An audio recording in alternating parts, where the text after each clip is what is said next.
In this problem, we're given this diagram and we are asked to prove that the triangle AFD is congruent to the triangle CFE. So I always like to start with our chart here with our statements and reasons, and we always start off with what is given.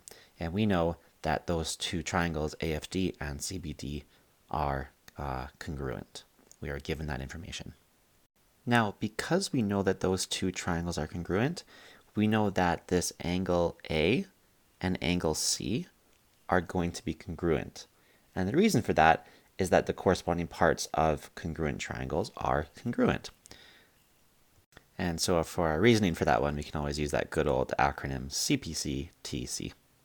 The next thing we're going to want to notice is taking a look at this line from A to E and from D to C, that they're forming this X, right? And we know that the opposite sides here and here are called vertical angles, and we know that they're going to be equal.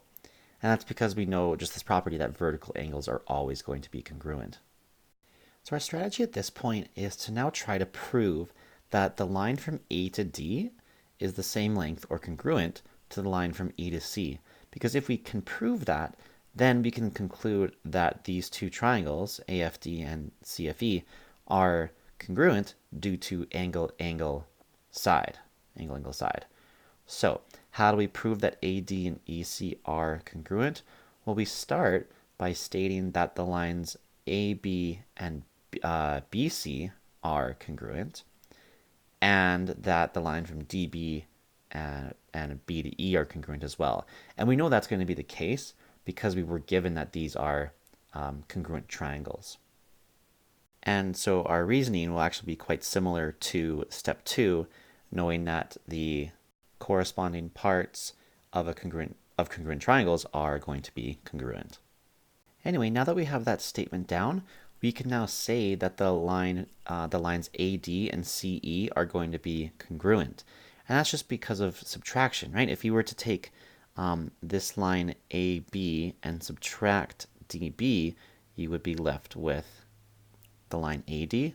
And then the same thing would happen here, right? So anyway, we can conclude based on that subtraction that the line AD and EC are going to be congruent.